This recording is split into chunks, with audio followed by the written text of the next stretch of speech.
Miq të pasmës natës është nëntori i festave dhe si kryefjalë kemi një moment shumë të rëndësishëm për shtetin tonë që është pavarësia e vendit, megjithëse jemi ndër shtetet e vetma mbase edhe në botë që nuk posedojmë shumë nga ajo ditë, as flamurin, as aktin origjinal, pra që është deklarata e pavarësisë, as flamurin, por ne kemi një gjë shumë të rëndësishme, kemi penën me të cilët kanë firmosur 42 delegat, 40 kanë firmosur 2 jo, dhe për diskutuar për këtë ditë të shënjuar që ne festojmë, kam një prej studiuesve të pavarësisë, është pikërisht Ledia Dushku. Mirë se erdhe këtë pasmës natë, më ke ardhur bardhëzi, siç e do historia, ti je ftohtë apo jo? Po, mendoj që po. Historia ka nevojë për historian të ftohtë, jo emotiv, larg emocioneve. Sigurisht që historia nuk mund të jetë aq e ftohtë në vetvete dhe ajo ka ngjyrat e veta. Nuk mund të jetë bardhëzi, por logjika dhe gjykimi i historianit duhet të jetë i ftohtë.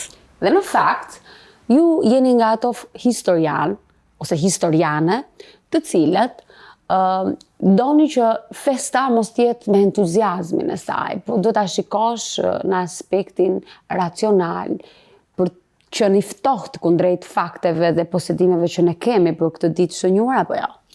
Në fakt, festa ka entuziazëm.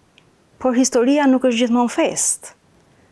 Dhe historiani, veçanërisht ai i periudhës së pavarësisë, duhet t'i qëndrojë larg simbolikës së festës dhe anës emocionale dhe festive që festa ka. Duhet merret me historinë. Duhet ta shikojë këtë periudhë jo thjesht si akti politik, por si një periudhë që lidhet me një fazë shumë të rëndësishme të shqiptarëve, lidhet me atë të shtetëndërtimit, të modernizimit të jetës politike, ekonomike dhe shoqërore shqiptare. Në këtë kuptim, dhe unë si historiane duhet ta shikoj këtë periudhë në të gjithë dimensionin e saj, duhet ta vendos atë edhe në një kontekst më të gjerë, jo thjesht ai konteksti lokal, duke parë në dimension të gjerë, unë kam mundësi që dhe njëkohësisht të thellohem, të jem edhe kritike ka shi periudhës, duke shmangur pikërisht atë që historia edhe mund ta bëj emocionin, anën emocionale, simbolike të festës. Jemi në një sallë simbolike. Salla është Lumos Këndë Mithat Frashërit.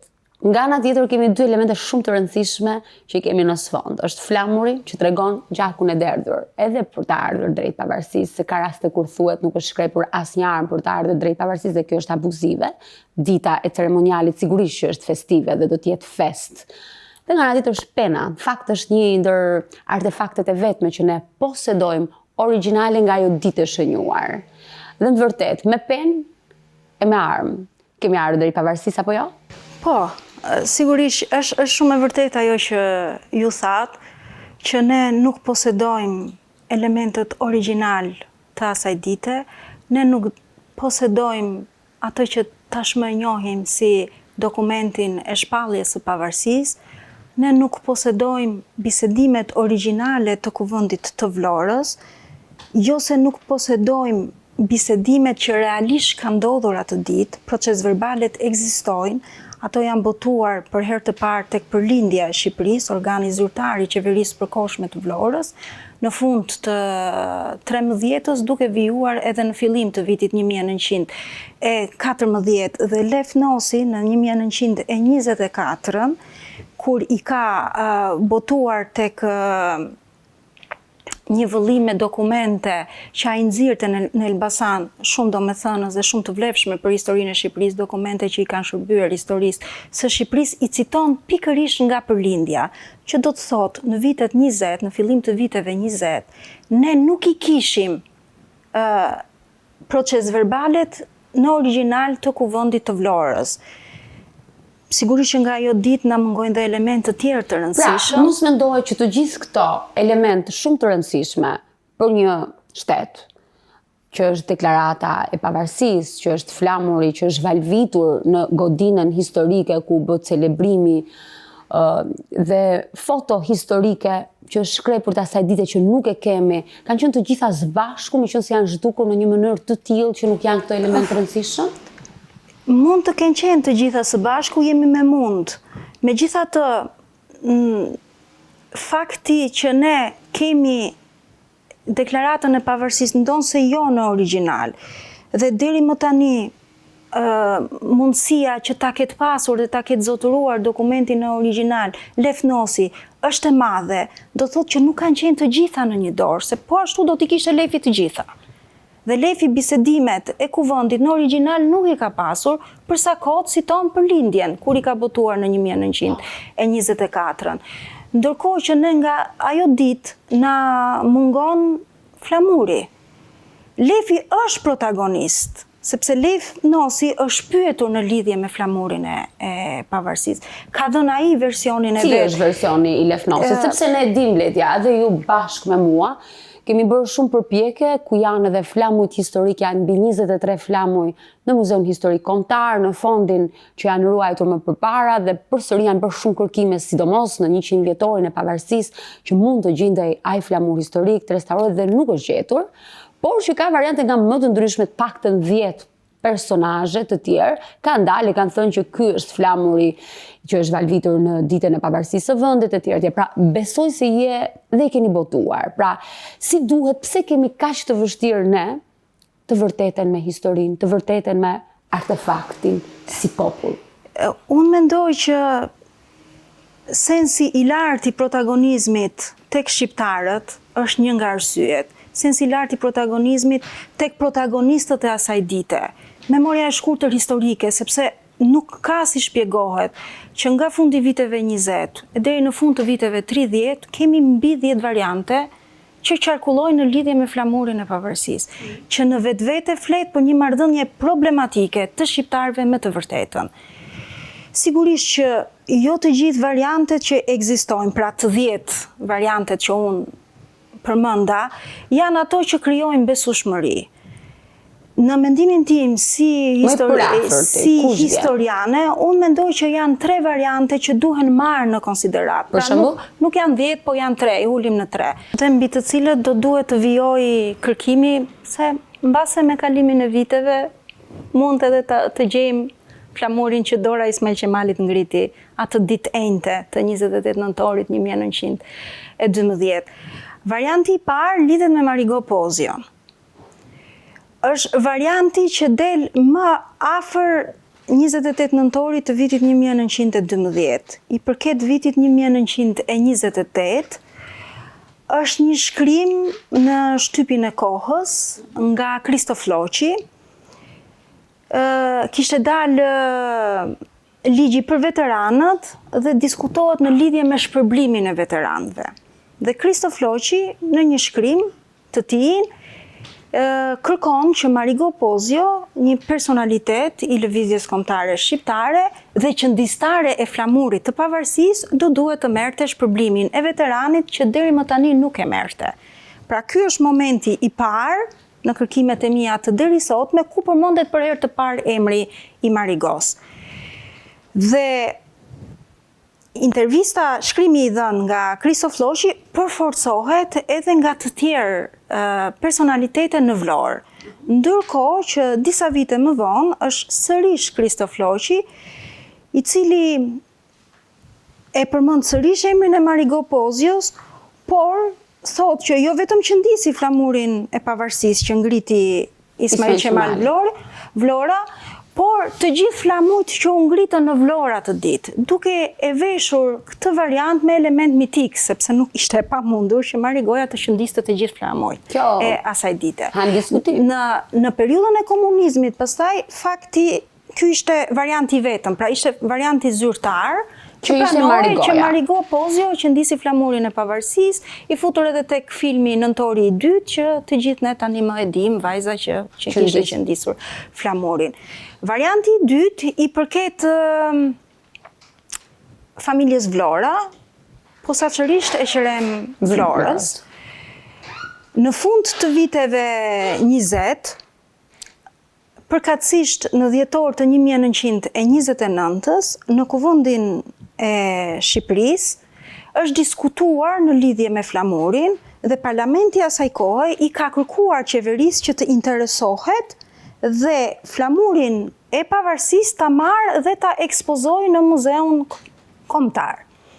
Kështu fillon pastaj zyrtarisht një letërkëmbim mes kryeministrisë, prefekturës, bashkisë, policisë së Vlorës në lidhje me flamurin e ngritur nga Ismail Qemal Vlora. Është angazhuar vetë prefekti i Vlorës asaj kohe dhe në shkresën që ai përcjell përmend 2 variante. Varianti i parë është varianti i Marigos, pra që flamuri është qëndisur nga Marigoja dhe përmend Qazim Koculin, një nga firmtarët i cili e mbështeste këtë variant, ndërkohë që i vllai i Eqerem Vlorës kishte fshehur azi në mënyrë të fshehtë, thot, më tha që flamuri i ngritur nga Ismail Qemali është marrë nga shtëpia e Eqerem Vlorës. Dhe këtu pastaj hyn në lojë Ministria e Jashtme, e cila komunikon me Eqerem Vlorën që ishte ministër në Athinë atë kohë, kërkimet e të cilve i ka bërë prezent profesoresha Valentina Duka nga kërkimet në Ministrinë e Punëve të Jashtme. Ka një letër të Eqerem Vlorës i cili tregon që po është e vërtet, flamuri është marrë nga shtëpia ime, nga koka e krevatit, unë vetë nuk kam qenë personalisht, por është kërkuar flamuri dhe është një flamur të cilin mua ma ka dhënë, thot Eqerem Vlora, Aladro Kastrioti. Flamuri është prej cope të leshtë me përmasa të vogla dhe ka shqiponj të stampuar. Dhe në fakt, ku të mund të besosh më afër? Do dua ta zgjaroj pak të variant, sepse është sërish Eqerem Vlora, i cili në 1935 ka dhënë një variant tjetër në lidhje me flamurin. Në prani të ministrit të arsimit Marash Ivanaj dhe Sotir Koleas, që ishte drejtori i bibliotekës kombëtare dhe i muzeut, emrin e cilit mban edhe kjo bibliotekë ku zhvillojnë intervistën së bashku. Dhe nuk flet më për një flamur, po flet për 2 flamuj. Njëri ishte i imi, thot, dhe tjetri ishte i Xhemil Vlorës, kryetari i bashkisë në 1912 në shtëpinë e të cilit u ngrit flamuri i pavarësisë, prinjoll i Vlorajve dhe ai. Duke treguar që njëri kishte përmasa më të mëdhaja, që ishte flamuri Aladros, dhe tjetri kishte përmasa më të vogla, ishte i pari, dhe më të mëdhaja ishte flamuri i dytë. Njëri nga flamujt, ai Aladro Kastriotit, u varë në parmakun e dritares, ndërsa i dyti u vu në derën e shtëpisë, thot ai. Ndërkohë që Xhemil Vlora jep variantin e vet, po në të njëjtën kohë, dhe ai thotë, jo, nuk janë marrë flamujt nga Eqeremi, po të 2 flamujt kanë qenë flamujt e mi. Dhe unë i kam të 2 nga Aladro Kastrioti. Varianti i Xhemilit mbështetet nga Ethem Vlora, nga i biri i Ismail Vlorës, dhe ai thotë, po, është e vërtet që janë flamujt e Xhemil Vlorës, janë prej cope të leshtë me shqiponj të stampuar, nuk mbaj mend, thot, kishin thek apo jo, por unë nuk mendoj, thot, që flamuri është djegur nga Vorjo e Pirotës, sikurse thonë Eqerem Vlora, po flamuri gjendet në Shqipëri. Duhet të vijojnë kërkime sepse flamuri gjendet në Shqipëri. Misteri madh. Misteri madh, me thënë të drejtën. Dhe ky është varianti i dytë. Dhe kemi dhe një variant të tretë që unë mendoj duhet marrë në konsiderat, dhe është varianti Spiridon Ilos. Spiridon Ilo ka qenë delegat nga Bukureshti, ai ka lënë kujtimet e të cilët i ka sjell në Institutin e Historisë Madje ka kënduar. Kemi edhe disa regjistrime të himit të flamurit që një vit më përpara i kanë bërë të njohura për publikun. Koleksionisti apasionuar. Nga Niko Kosereq, i cili ka të 3 variantet e himnit kombëtar edhe nga ky personalitet. Ashtu është shumë e vërtetë ajo që ju tha, dhe Niko Kosereja ka bërë një punë realisht shumë të mirë dhe të lavdërueshme në dokumentimin e himnit kombëtar dhe të shumë aspekteve të tjera që lidhen me periudhën e pavarësisë. Dhe në kujtimet e tij, ai thotë që ne flamurin që ngriti Ismail Qemali e sollëm nga Bukureshti. Qëndruam në shtëpinë e Marigo Pozios, që ishte vajza e tezës, dhe Marigoja vetëm i ngjiti thekët. Në dallim nga dy variantet e para, ky është i vetmi variant që qëndron tek protagonistët që është një shtresë pak nuk e përmendin të tjerët, pra e përmend vetëm Spiridon Ilo, nuk ka mbështetës tek të tjerët. Dhe në 1934 protagonist i historisë së flamurit është bërë edhe Lefnosi. Ju më pyetët pak më herë se ç'mendim kishte Lefi. Dhe është Marash Ivanaj, Ministri i Arsimit, i cili ka kërkuar mendim Lefnosit. Nuk po dinin ç'të bënin më, variante pafund. Dhe Lefnosi është përgjigjur shumë shpejt, brenda 2 ditëve, ka dhënë variantin e vet për historinë e flamurit të pavarësisë. Sipas Lefnosit, flamuri është përgatitur nga Marigo Pozio. Madje ai thekson që ne si delegat shkonim dhe vinim her pas here që të shikonim apo mbaron flamuri në mënyrë që ta merrnim që Ismail Qemali ta shpaloste flamurin në ditën e pavarësisë. Në dallim nga variantet e tjera, varianti i Lefit thot nuk është copë e lesht, por është copë e atlas në ngjyrën e uthullës dhe shqiponjën nuk e ka të stampuar, po e ka të ngjitur. Pra ato është qëndisur. E ngjitur në aplikacion, pra është shprehur në një copë të zezë dhe Marigoja e ka ngjitur shqiponjën. Në vijim ajo është pyetur sërish në lidhje me përmasat e flamurit kishte thek apo jo, ka kthyer sërish përgjigje, duke thënë përmasat e flamurit janë të mëdhaja, 1.62 që është flamur shumë i madh, dhe nuk mbante mend nëse kishte thek apo jo. Në të vërtet, ne sot nuk e dim se si ka qenë flamuri. Ne sot e kësaj dite me as materialin, ne kemi të unë si studiuse e ke të vështirë. E kam të vështirë ta identifikoj, sepse unë sot nuk di të them çfarë materiali ka, nuk di të them për masat, nuk di të them nëse shqiponja ishte e ngjitur, e stampuar apo e qëndisur, nuk di të them kishte thek apo jo. Por duke marrë parasysh rigorozitetin që Lefnosi kishte, sensin e lartë të historisë që ai njeri përcillte, mendoj që varianti i mbështetur prej Lefit, mendoj që është ai që duhet marrë më në konsiderat krahasuar me dy variantet e tjera. Sepse ne kemi disa, përveç materialit, formës, themi, është vënë në balkon. Themi e ka patur valvitur në dorë. Nëse është për masave të mëdha, mendoj se ka qenë vendosur në balkon, apo jo? Logjikisht. Po, mund të jetë vendosur në Dhe a ka patur disa flamuj të tjerë të vegjël që ne shohim në duar të gjithëve që do bënin ceremonialin e asaj dite të madhe? Unë këtë nuk di ta them, nëse atë ditë ka pas flamuj të vegjël apo jo. Flamuj të vegjël pafund ka pasur në një vjetorin në shpalljes pavarësisë, është tërësisht e dokumentuar kjo. Kjo për faktin sepse dhe fotoja e një vjetorit të shpalljes së pavarësisë deri vonë është servirur që ishte foto e 28 nëntorit 1912-s. Dhe gabimi, nëse mund ta themi, nuk vjen në periudhën e komunizmit, i përket luftës së dytë botërore, sepse në një shkrim tek gazeta Tomori në 1942, fotoja e një vjetorit është vënë me diqiturën shpallja e pavarësisë 28 nëntor të vitit 1912. Tani më nuk ka më dyshime që ajo është foto e festimeve të një vjetorit dhe nuk është foto e asaj dite. Dhe ne nga ajo ditë nuk e kemi asnjë foto. Kështu që nuk e përcaktojmë a ka patur flamuj të tjerë. Nuk e përcaktojmë dot. A ka patur flamuj të tjerë të vegjël? Nuk e përcaktojmë dot.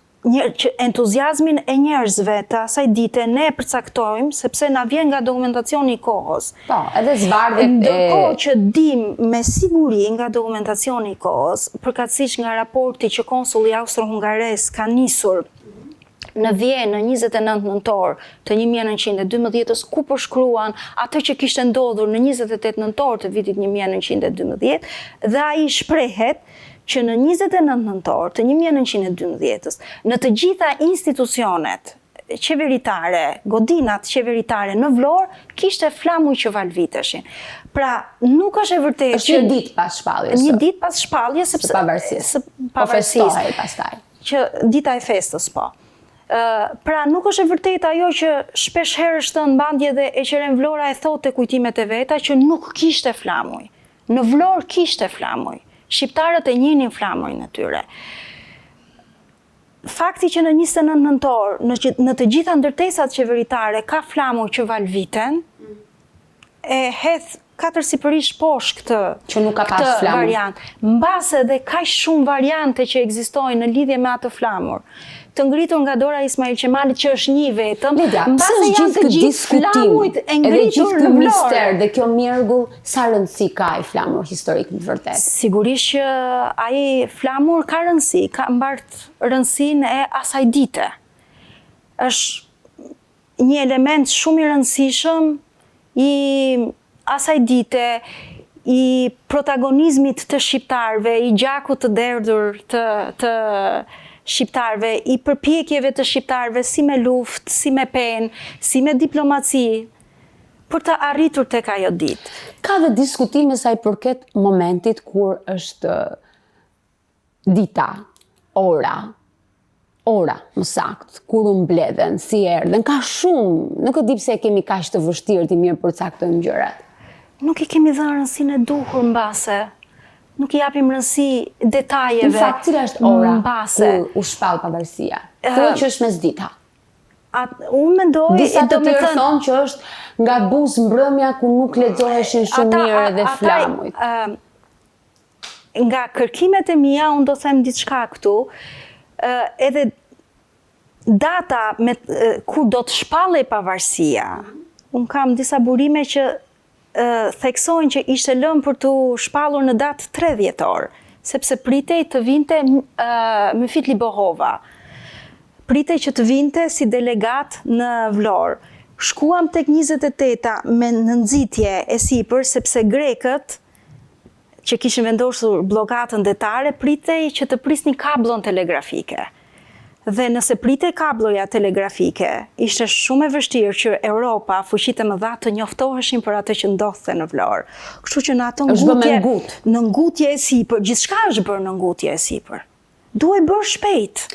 Sa më shpejt aq më mirë, duhet bërë shpejt para se fuqitë e mëdha Ismail Qemali, babai i pavarësisë, le të themi, ka shënuar Durrës ose Vlorë. Nuk është përcaktuar. Shpesh është diskutuar që do ishte Durrësi. A kishte klimën e përshtatshme Durrësi për ta shpallur pavarësinë atij, sepse është diskutuar shumë herë kjo gjë. Por duke bazuar në faktet historike dhe meqenëse ke një prill shumë gjatë që merresh me këtë ditë të shënuar. Ismail Qemal Vlora vet nuk përcaktoi nëse do ishte Durrësi apo do ishte Vlora, vendi ku shqiptarët do të mbanin kuvendin. Në telegramin që ai nisi nga Vjena në Vlorë, e la të hapur, tha në Durrës ose në Vlorë, sepse ose në Durrës ose në Vlorë ai do të mbërrinte. Pse e çoi në Vlorë telegramin atëherë? Sepse ishte kabloja telegrafike. Lidhej me kabllon telegrafike. Dhe nga Vlora pastaj telegrami, njoftimi, u shpërnda në të gjitha prefekturat e tjera që kishin lidhje me Vlorën.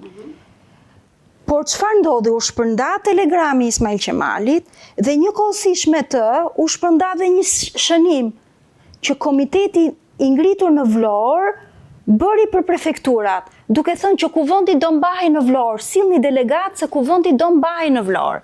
Mbase kjo edhe për faktin që i pëlqente të ishte në Vlorë, sensi protagonizmi të atyre që e morën atë telegram, të vendit të tij, të vendlindjes së Ismail Qemalit, menduan që do ishte Vlora. Pra, delegatët janë njoftuar që kuvendi do të mbahet në Vlorë.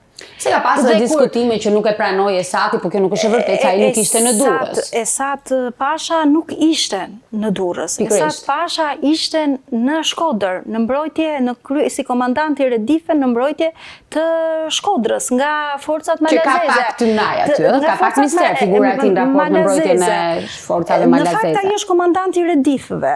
Dhe në Shkodër është bërë një rezistencë jashtë masa e madhe për ta mbrojtur qytetin, si nga shqiptarët, ashtu Redifët që komandoheshin nga Esati, ashtu edhe nga popullsia vendase, nga shkodranët. Por nuk është ky vendi të flasim për këtë pjesën. Jo, jemi duke folur për pavarësi. I rikthehemi Durrësit apo Vlorës. Kur Ismail Qemali mbërriti në Durrës, nuk mund të shkonte në Vlorë, sepse Vlora ishte e bllokuar, Greqia kishte vendosur bllokadën detare. U mendua që mund ta hapte, ta lejonte anijen të kalonte, nuk ndodhi kështu, dhe ai zbriti në Durrës. Zbriti në Durrës. Klima në Durrës nuk ishte fort miqësore. Është e vërtet ajo që ju thatë, atje nuk u fol për shpallje pavarësie, u fol për ngritje flamuri, u pa që klima nuk ishte shumë e përshtatshme, ndërkohë që njoftimet ishin bërë të gjitha për mbledhjen e delegatëve në Vlorë, përgatitjet kishin filluar për organizimin e një kuvendi kombëtar në Vlorë. Ismail Qemali qëndroi vetëm 2 ditë në Durrës dhe mori në Durrës delegat të zonave të ndryshme të cilat ishin mbledhur në atë qytet edhe nga 2 iniciativa të tjera të mëhershme për mbajtjen e një kuvendi. Pra Ismail Qemal Vlora e gjeti infrastrukturën të ngritur për mbledhjen e një kuvendi. Kishte 2 iniciativa, një vinte nga Shkupi, një vinte nga Syria Vlora dhe Qeren Vlora, i mori delegatët dhe të gjithë bashkë shkuan dhe bën atë që drejt Vlorës. Se ka diskutime të mëdha.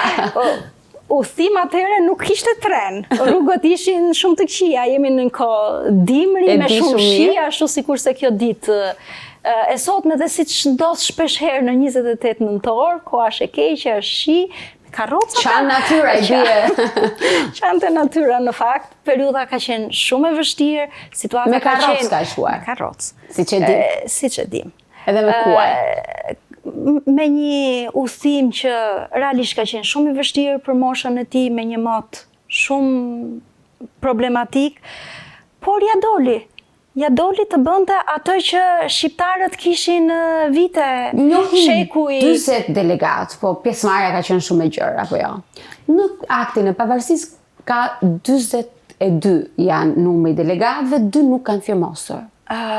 Po, është vërtet që ditën e parë, nëse shikojmë me kujdes proces verbalet, janë 42 pjesëmarrës, ndërkohë që kemi firma nga 40 prej tyre.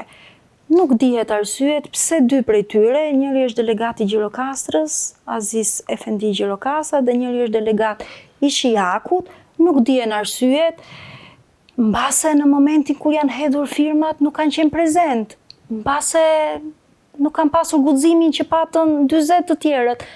Nuk mund të spekuloj, nuk mund të them. Nuk e di pse 2 prej tyre nuk e firmosën. Ndërkohë, në ditët në vijim kanë ardhur edhe delegatë të tjerë dhe në total numri i delegatëve është 76, ndërkohë që vetëm 71 prej tyre kanë qenë prezent. 6 patën mandate përfaqësimi, por nuk mërritën në kohë, nuk mundën për shkak të kohës së keqe, por emrat e tyre figurojnë në proces verbalet. Po të shohim, është një pjesëmarrje e gjerë nga gjithë hapësira shqiptare, mbar shqiptare, dhe nga Çamëria, dhe nga Kosova, Maqedonia e Veriut, pra kemi një pjesëmarrje të gjerë të delegatë apo jo? Po, shumë e vërtet dhe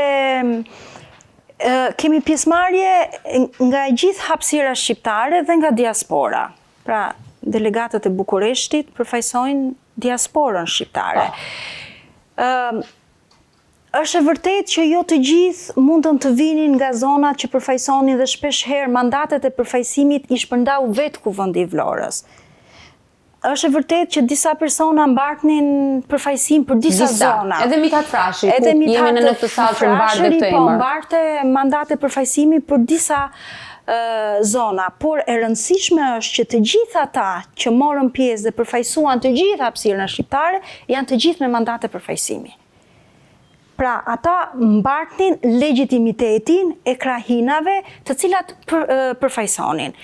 Është pasur shumë kujdes të gjitha krahinat të përfaqësoheshin, nëse nuk e ka bërë zona, e ka bërë vetë kuvendi, është pasur dhe një kujdes tjetër, që të përfaqësohen dhe të ketë një shpërndarje thuajse të barabartë me përqindjen e komuniteteve fetare shqiptare, që do të thotë të kishte përfaqësues në shumicë nga muslimanët, sepse shqiptarët ishin në shumicë musliman, të kishte përfaqësues nga komuniteti katolik, të kishte përfaqësues nga komuniteti ortodoks. Pra, jo vetëm shpërndarje nga të gjitha krahinat, por edhe shpërndarje e kujdesshme nga të gjitha fetë që shqiptarët përfaqësonin. Bashkëtesa fetare që na sigurisht, dhe kjo pastaj është reflektuar me një kujdes dhe një model që kuvendi i Vlorës e vendosi dhe në krijimin e institucioneve përfaqësuese, në krijimin e qeverisë dhe në krijimin e plejësisë. Pra u pa me shumë kujdes që të përfaqësoheshin të gjitha hapësirat me ministrat përkatësë, por edhe përkatësit fetare të shqiptarëve. Madje, përfaqësuesit nga komuniteti I krishterë patën një përfaqësim në qeveri pak më të madhe, rreth 35%, krahasuar me atë që në të vërtetë të krishterët përfaqësonin tek shqiptarët. Dhe kjo nuk është bërë pa arsye, sepse shpesh herë shqiptarët, shteti shqiptar u etiketua si shtet musliman. Po, a ka patur pengesa në një lloj forme ose hezitime edhe nga fuqitë e mëdha europiane për ta pranuar pavarësinë në heshtje pa u artikuluar edhe nga ky fakt, që etiketoheshin si një shtet musliman? Mbase, po, edhe kjo është një arsye, sepse feja ka qenë një element shumë I rëndësishëm në atë kohë. Dhe fakti që shqiptarët ishin në shumicë musliman, një fej të cilën ato e morën vit pas viti, dekad pas dekade, por rreth 70% të tyre ishin musliman, ka qenë edhe një nga arsyet e fuqive të mëdha, që hezitonin për njohjen, për të dhënë të drejtën shqiptarëve për të pasur shtetin e tyre, fillimisht autonom, sepse kështu është diskutuar fillimisht, dhe pastaj të pavarur, por Shqipëria, në dallim nga shtetet fqinje ballkanike, dhe këtu bën një përjashtim, sepse nuk e konsumuam realisht periudhën e autonomisë. Nëse shtetet e tjera ballkanike fillimisht janë autonom dhe pastaj kalojnë tek pavarësia, ne vim automatikisht në pavarësi. Drejt për së drejti në një pavarësi të shpallur nga shqiptarët, në një autonomi të njohur nga ndërkombëtarët në konferencën e ambasadorëve në Londër, por që realisht nuk u konsumua në terren, sepse shqiptarët vendi i Vlorës kishte shpallur pavarësinë. Jemi pak a shumë edhe në një ngutë, sepse ne duhet ta pranojmë që janë faktorët historik që ndikojnë dhe luftrat. Lufta ballkanike është një ndër arsyet kryesore që ne vim drejt pavarësisë, sepse ishte pjesa për të mbrojtur territoret e mbetura, apo jo? Sigurisht. Pas copëzimit që kishte ndodhur. Si për çdo shtet ballkanik, edhe për shqiptarët pavarësia është proces. Pra nuk është një ditë, nuk është një moment, sa hape mbyll syt dhe ti u bëre I pavarur. Është një proces. Momenti final I kurorëzimit të pavarësisë lidhet drejt për së drejti me luftën e parë ballkanike. Prandaj, ajo çka ndodhi në Shqipëri në atë kohë nuk mund të shikohet e shkëputur nga ajo që ndodhi në hapësirën ballkanike, në hapësirën europiane dhe në fund të fundit në hapësirën osmane, pjesës së cilës shqiptarët ishin deri në 28 nëntor të 1912-s. Është një veprim që në momentin final vjen si rrjedhoj e luftës parë ballkanike, luftë midis shteteve ballkanike dhe perandorisë osmane, shumë e çuditshme që këtë luftë fillimisht e deklaron Malizi, shteti më I vogël dhe më I dobët I Ballkanit, I bashkangjiten shumë shpejt edhe shtetet e tjera ballkanike, një luftë që rezultatet I pat shumë të shpejta. Pra, perandoria osmane u shkatërrua shumë shpejt. Ishte drejt kalbëzimit të saj, do ta pranoj. Kishte filluar kalbëzimi I saj, kjo është shumë e vërtetë, por nuk pritej që realisht të përfundonte lufta I shpejt. Edhe vetë fuqitë e mëdha Austro-Hungaria nuk I kishte pritshmëritë që lufta do përfundonte shumë shpejt, me fitoren e aleatëve ballkanik. Dhe shqiptarët pikërisht në këtë moment u gjendën elita politike në këtë rast, u gjendën në një situatë të beftë. Pra, njësia e tyre territoriale aty ku ata jetonin, pushtua shumë shpejt. Dhe në fakt, ne duhet ta pranojmë që kishim miq, Austro-Hungarinë dhe Italinë, që erdhën drejt kësaj dite të shënjuar. Po, kontradiktore kur e shohim si Itali, më pas na pushton. Unë përmenda pak më herët që është një veprim që ndodh si rezultat I kryqëzimit të ngjarjeve në 3 hapësira. Patjetër. Dhe siç ishte hapësira ballkanike e para që unë e përmenda, hapësira e dytë është hapësira europiane. Edhe perandoria osmane që lidhet e treta, që lidhet drejt për së drejti me fuqitë e Adriatikut, me Austro-Hungarinë dhe me Italinë, me rivalitetin mes tyre dhe njëkohësisht me mbështetjen që ata në kuadrin e luftës së parë ballkanike vendosin të japin krijimit të një shteti fillimisht autonom dhe pastaj të pavarur shqiptar. Fuqia e parë që lëviz është Austro-Hungaria, ka mbledhje gjatë tetorit në Ministrinë e Punëve të Jashtme në lidhje me qëndrimin që ajo do duhet të mbajë në këtë periudhë dhe vendosin që po ne do mbështesim krijimin e një shteti shqiptar, fillimisht autonom, I cili do duhet të shtrihet në të gjithë hapësirën ku jetojnë ekskluzivisht shqiptarët. Pra, ku shqiptarët jetonin në shumicë, pra jo vetëm në Shqipërinë e 1913-s, por në një hapësirë shumë të gjerë që përfshinte pjesën më të madhe të 4 vilajeteve të Rumelisë, dhe vendimi i dytë ishte që në asnjë mënyrë Austro-Hungaria nuk do të mbështes daljen e Serbisë në det. Dhe në këtë mënyrë ajo mbështeste krijimin e një shteti shqiptar që, nëse do ta përmend me një terminologji disi shkencore, është si shtet jastëk. E mban larg Serbin, mban larg Rusin, pra mban larg ndikimin slav. Dhe është pikërisht ministri i punëve të jashtme të Austro-Hungarisë, Konti Bertolt, i cili kërkon mbështetjen e homologut të tij italian, dhe kështu ngjizet në fund të tetorit, në fillim të nëntorit, reagimi dhe mbështetja Austro-Hungarisë dhe Italisë në lidhje me Shqipërinë. Fillon edhe diskutohet organizimi i një konferencë ndërkombëtare, vim të konferenca e ambasadorëve në Londër, e cila atë që shqiptarët e shpallën në 28 nëntor të vitit 1912 e njohën në një proces të gjatë nga dhjetori e deri në korrik të 1913-s. Dhe është pikërisht vendimi 29 korriku të vitit 1913 i fuqive të mëdha që njeh shtetin shqiptar. Dhe në fakt, kur flasim mbështetje, nuk është fjala vetëm për mbështetje financiare, por mbi të gjitha është mbështetje kulturore, sepse një shtet nuk mund të bëhet pa arsinë, kulturë, se nuk është vetëm lufta që e bën apo jo. Sa ndikoi dhe në këtë koncept ka ndikuar shumë në hapjen e shkollave në Austro-Hungaria, në Shqipëri. Po. Austro-Hungaria ka një kontribut të jashtëzakonshëm në emancipimin kulturor të shqiptarëve, dhe kjo lidhet drejt për së drejti me shkollat, me gjuhën, me çështjen e alfabetit. Pra, është ajo që kishte subvencionuar një pjesë të madhe të shkollave të komunitetit katolik, kishte detyrime Austro-Hungaria, ishte mbrojtësia e komunitetit katolik, jo vetëm në perandorinë osmane, pra jo vetëm në hapësirën ku shqiptarët jetonin. Dhe ajo e realizoi më së miri këtë proces, ajo mbështeti dhe shumë të fortë në Shkodër. Sigurisht në Shkodër, edhe për te Shkodrës. Me çështjen e shkollave, unë përmenda edhe me çështjen e alfabetit, ka një kontribut të jashtëzakonshëm në subvencionimin e shtypit. Albania e Konicës bën gati një shtet për të formsuar. Sigurisht, gjithë këto bën gati popullsinë një herë që të ndjehet shqiptare, se ky ishte problemi. Shqiptarët duhet të ndjeheshin shqiptar, nuk duhet të ndjeheshin osman. Si dallonin ata nga të tjerë, dallonin nga gjuha. Dhe në vërtet. Dhe patriot i mirë je vetëm një ditë apo duhet kontribuosh? Jo, duhet të jesh gjatë gjithë kohës. Të mos kujtohemi vetëm për 28 nëntor. Duhet të jesh gjatë gjithë kohës. Është një ditë e shënuar, ishte një proces i gjatë që ne mbërritëm deri tek 28 nëntori 1912-s. Ishte një proces dhe vazhdon të jetë një proces akoma dhe më i gjatë që lidhet me shtetëndërtimin dhe modernizimin. Dhe ky proces vijon akoma dhe sot e kësaj dite. Vijon me procesin e integrimit të Shqipërisë në Bashkimin Evropian. Dhe në të vërtet, duhet jemi patriot për ta bërë këtë gjë. Sigurisht që po. Duhet të duam vendin tonë shumë.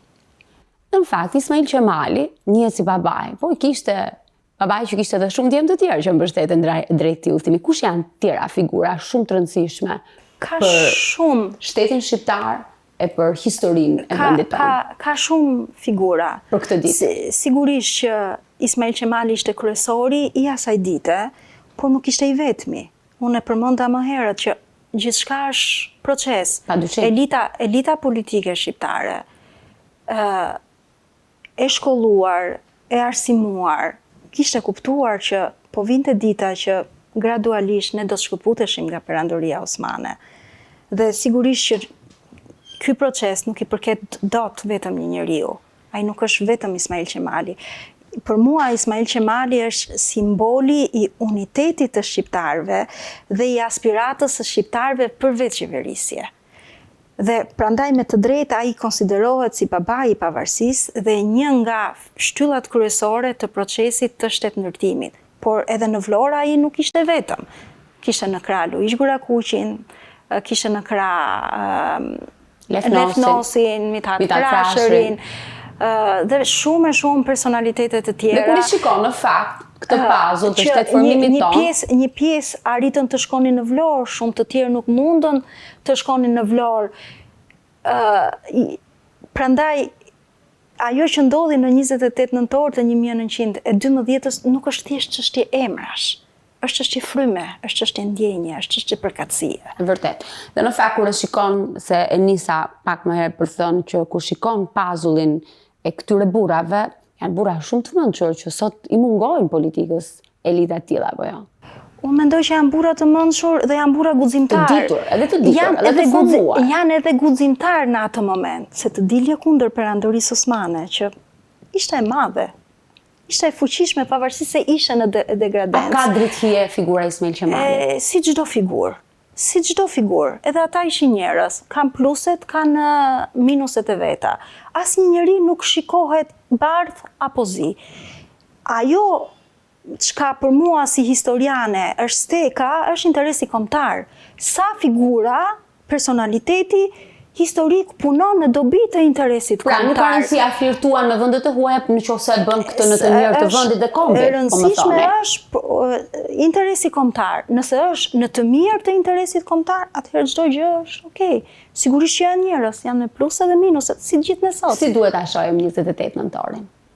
Në këndvështrimin tënd si historiane. Me të gjitha të vërtetat e veta, ftohtë, larg emocioneve. Një moment shumë i rëndësishëm, jo vetëm për shqiptarët, por unë mendoj që ishte moment shumë i rëndësishëm dhe për Ballkanin, ishte momenti shumë i rëndësishëm edhe për Europën. Edhe për interesin e Europës duhet të krijohej një shtet shqiptar. Dhe unë vazhdoj edhe i qëndroj dy fjalëve që Ismail Qemal Vlora ka thënë në intervistën e parë kur ai e artikuloi fjalën pavarësi. Gazetari e ka pyetur, sa po vuri këmbën në perandorin Habsburgase, e ka pyetur, ju kërkoni një Shqipëri të pavarur? Një Shqipëri të pavarur e kërkojnë jo vetëm shqiptarët, por e kërkon dhe interesi i Europës. Kështu që edhe ne. Dhe sot e kësaj dite, një shtet shqiptar të fortë, të qëndrueshëm, të fortë ekonomikisht, e kërkon edhe sot e kësaj dite edhe interesi i Europës. Dhe jemi më afër se kur.